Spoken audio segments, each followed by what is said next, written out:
Hello friend. তো তোমরা কেমন আছো? আশা করি ভালো আছো। আমি অনেক ভালো আছি। তো চলে আসলাম তোমাদের সাথে আরেকটা রেসিপি শেয়ার করতে। খুব সাধারণ রেসিপি, সেটা হলো লাউ শাক পাতা বাটা। তোমরা কারা কারা খেয়েছো আমাকে জানিও, কারণ আমার তো খেতে খুব ভালো লাগে। এই কচি পাতাগুলো আমি রেখে দিয়েছি, কালকে লাউ শাক নিয়ে এসে কিন্তু পাতাগুলো আমি রেখে দিতে ভুলে যাইনি। তো যাই হোক, তো আমি লাউ শাকের পাতাগুলো সুন্দর করে কেটে ধুয়ে রেখেছি, রসুন ছুলে রেখেছি, সমস্ত কিছু এখানে ধোয়া আছে। ধুয়ে এবার তেলের উপরে আমি একটু কালো জিরা ফোড়ন দিয়ে নেব, কারণ লাউ শাকের সাথে কালো জিরা না দিলে তো একদমই ভালো লাগে না। তো যাই হোক, এই যে তেলের উপরে আমি কালো জিরা দিয়ে নিয়েছি। এবার রসুনগুলো দিয়ে দেবো, আর লঙ্কাগুলো একটু ভেঙে ভেঙে দিয়ে দেবো, কারণ এইটা তো বাটবো। ও, আর আজকে আমি মিক্সচারে বাটবো না, আজকে আমি শিলে বাটবো, কারণ শিলে বাটলে বাটাগুলোর স্বাদ অন্যরকম হয়।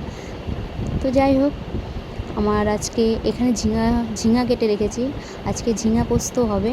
আর মেয়েকে বলেছে আমাকে একটু পাট শাকটা বেছে দে, কারণ ওর আজকে স্কুল ছুটি হয়ে গেছে, পুজোর ছুটি পড়ে গেছে। তা ঘরে বসে বসে টিভি দেখছিল, তাই বললাম মাম্মা আমাকে একটু পাট শাকটা বেছে দেবে? ও বললো হ্যাঁ মা দেবো। তো ও আমাকে পাট শাকটা বেছে দিচ্ছে, কারণ আমিও মায়ের সাথে ছোটোবেলায় মা যদি কোনো শাক বাছতে বলতো আমি শাক বেছে দিতাম, সবজি কেটে দিতাম। আমার খুব ভালো লাগতো এগুলো করে দিতে, কারণ আমার খুব ভালোও লাগে এগুলো করতে ছোটোবেলার থেকে। তো দেখো কত সুন্দরভাবে আমি ভেজে নিয়েছি। এবার আমি শিলে এটাকে বেটে নেব। তো যাই হোক, এখানে পাট শাকটাও আমি ভেজে নিয়েছি।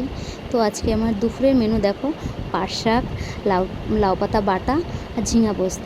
আচ্ছা, তোমরা কারা কারা ওই পাট শাকের সাথে কাসুন্দি খাও বলো তো?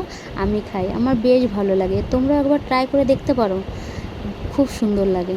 তো যাই হোক, ভিডিওটা কেমন লাগলো?